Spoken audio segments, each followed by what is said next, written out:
मैं सबसे पहले भारत माता के महान सपूत,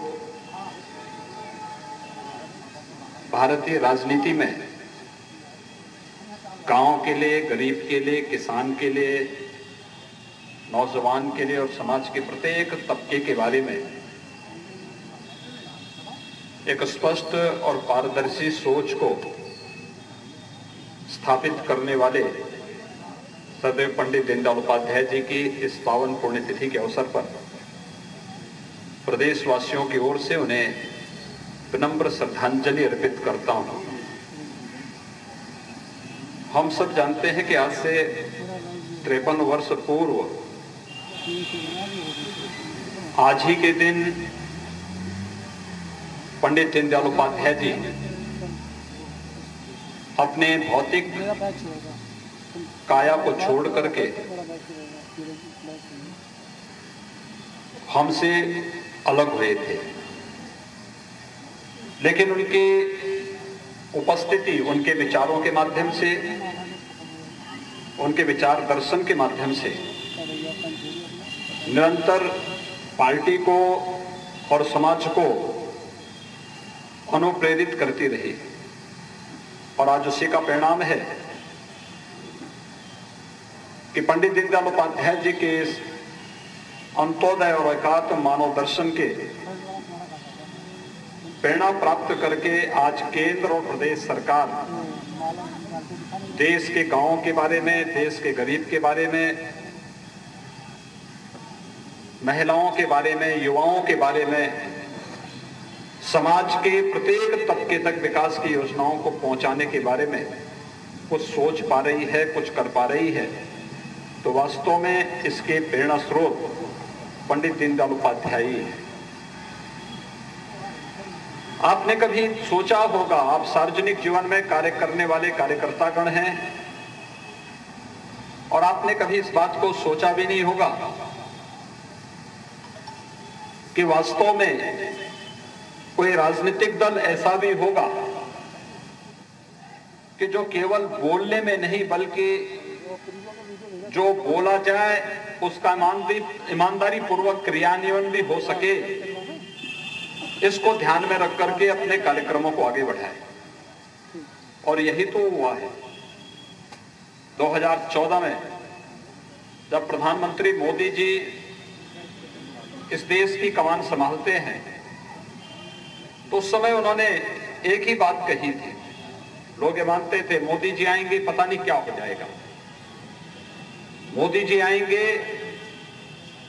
देश के अंदर पता नहीं कैसी स्थिति पैदा होगी। लेकिन पहला ही वक्तव्य मोदी जी का जो आया था, वो वक्तव्य आया था कि मैं इस देश के लिए गांव, गरीब, किसान, नौजवान, महिलाएं और समाज के प्रत्येक तबके के हितों के लिए ईमानदारी पूर्वक कार्य करूंगा और शासन की योजनाओं का लाभ उन लोगों तक पहुंचाऊंगा। मोदी जी ने 26 मई 2014 को जो बात कही, 26 मई 2014 को कही गई उनकी बातें आज उनके द्वारा लागू की गई योजनाओं के माध्यम से देखने, समझने और सुनने को मिलती है। कोई सोचता था भारत जैसे देश में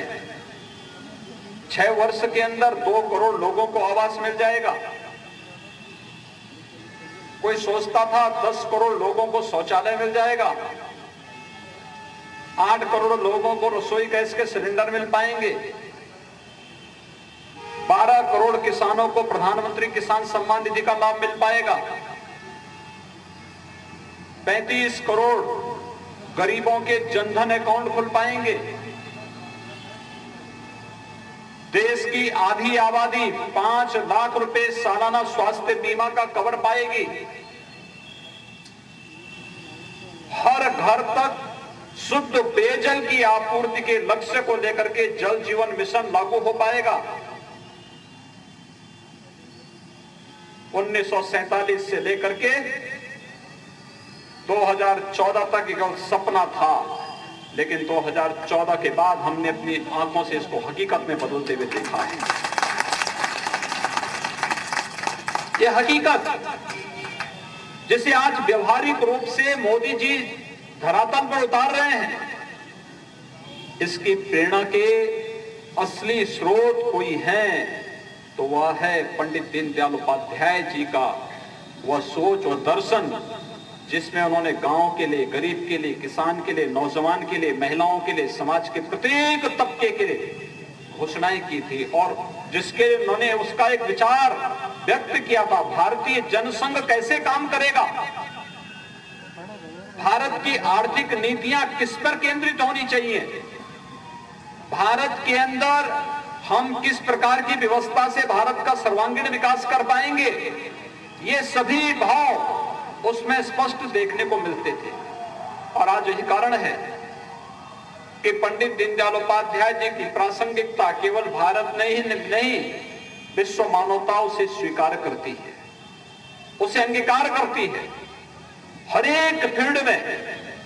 आज अगर भारतीय जनता पार्टी की स्वीकार्यता बनी है और भारतीय जनता पार्टी दुनिया के सबसे बड़े राजनीतिक दल के रूप में उभरा है, आज पंडित दीनदयाल उपाध्याय जी हमारे बीच में नहीं, अपनी भौतिक काया का विसर्जन उन्होंने आज से 53 वर्ष पहले कर दिया था, लेकिन उनका विचार दर्शन आज भी हमें निरंतर अनुप्रेरित कर रहा है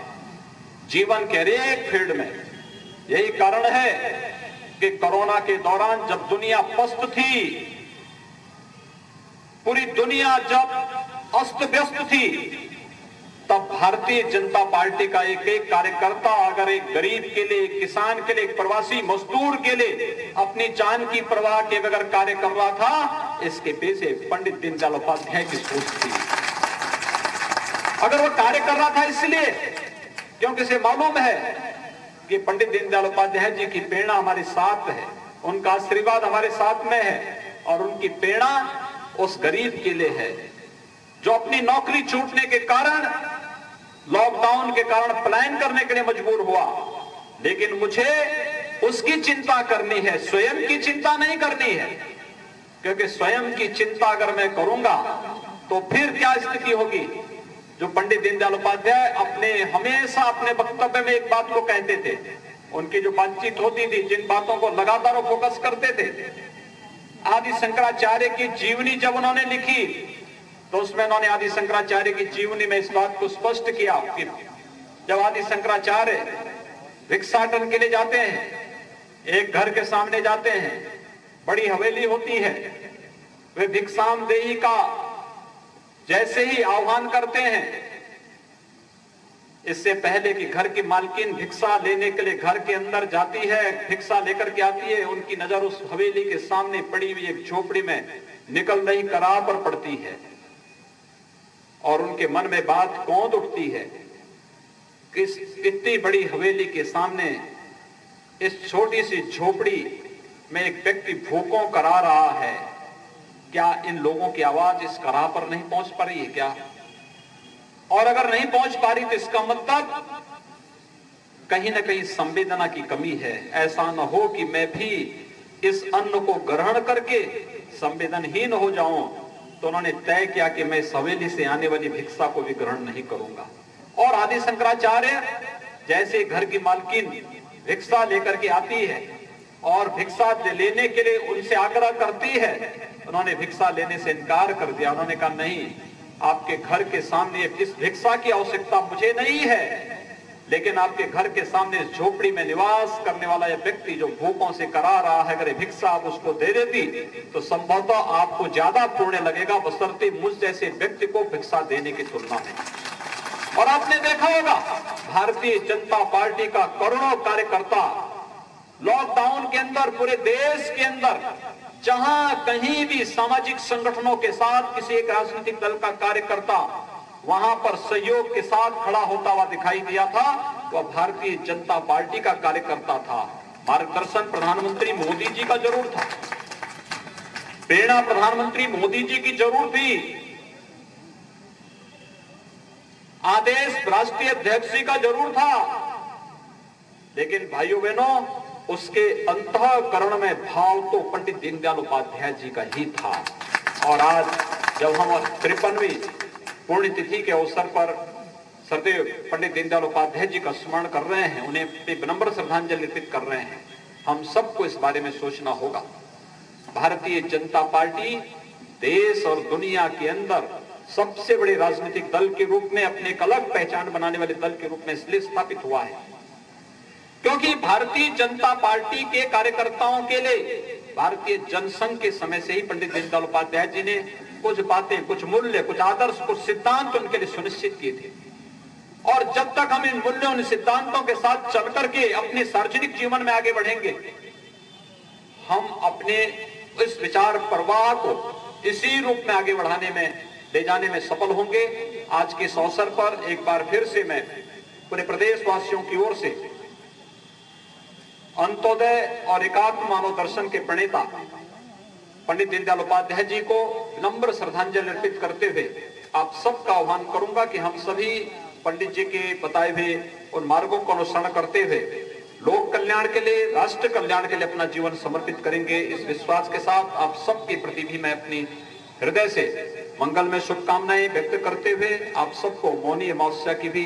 हृदय से बधाई देता हूं, शुभकामनाएं देता हूं। धन्यवाद। जय हिंद। बहुत बहुत धन्यवाद परम आदरणीय मुख्यमंत्री जी। वास्तव में आज देश में माननीय प्रधानमंत्री मोदी जी और उत्तर प्रदेश में माननीय मुख्यमंत्री जी के नेतृत्व में आज पंडित दीनदयाल के सपनों को साकार किया जा रहा है। आज के इस कार्यक्रम में मैं आभार प्रकट करना चाहूंगा परम आदरणीय मुख्यमंत्री जी